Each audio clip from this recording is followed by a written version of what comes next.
સુરત જિલ્લાના માંગરોળ તાલુકાના બોરસદ દેગડિયા આશ્રમ શાળામાં વર્ષ 2021-22માં ઓરડો બનાવવા માટે માંડવી ટ્રાઇબલ સબ પ્રાંત દ્વારા 5 લાખ રૂપિયાનો ચેક બોરસદ ગ્રુપ ગ્રામ પંચાયતમાં જમા કરવામાં આવ્યો હતો, જે ઓરડો ગ્રામ સેવા સમાજના કરતા-હર્તાઓને યેન કેન પ્રકારે રાજ્ય સેવકો ખોટા બિલો બનાવડાવી ઓરડો બાંધકામ કર્યા વગર સાંઈ કૃપા કન્સ્ટ્રક્શનને તારીખ 20/12/2023ના રોજ ₹4,65,514 રૂપિયાનો ચેક લખાવી અપાયો હોવાનો અરજદાર દ્વારા આક્ષેપ કરવામાં આવ્યો છે। બદઇરાદો બદદાનતથી દુષ્પ્રેરણા પૂરી પાડી ભ્રષ્ટાચાર આચરવા ખોટા બિલો બનાવી ઉચાપત કરવા મજબૂર કરવામાં આવ્યો હોવાનું પણ લેખિત ફરિયાદમાં જણાવાયું છે।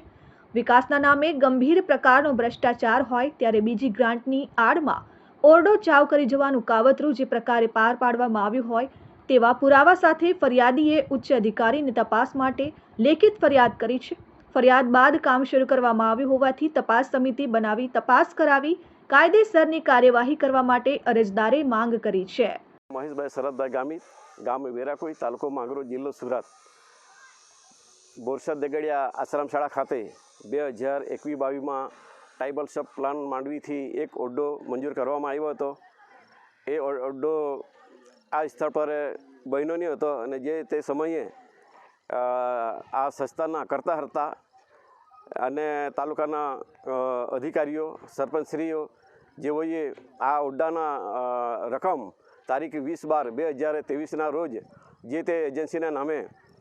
પૈસા ઉપાડી લીધા હતા અને આજ દિન સુધી આ ઓરડો બનાવવામાં નહીં આવ્યો હતો અને મેં તારીખ 10/12/2025ના રોજ કલેક્ટર સાહેબશ્રીને, જિલ્લા વિકાસ અધિકારીશ્રીને અને મુખ્યમંત્રી સાહેબશ્રીને રજૂઆત કરી અને ત્યાર પછી આ ઓરડાનું કામ શરૂ કરવામાં આવ્યું છે, જેથી સ્થળ પર આવી અમે આ તપાસ કરતાં અમને માલુમ પડ્યું કે આ ટ્રાઇબલનો જે ઓરડો જે ભ્રષ્ટાચાર થયો હતો અને જે પૈસા ઉપાડી લેવામાં આવ્યા હતા એ ઓરડાનું કામ હમણાં ચાલુ કરવામાં આવ્યું છે। Bureau report, RN news, Mangrol.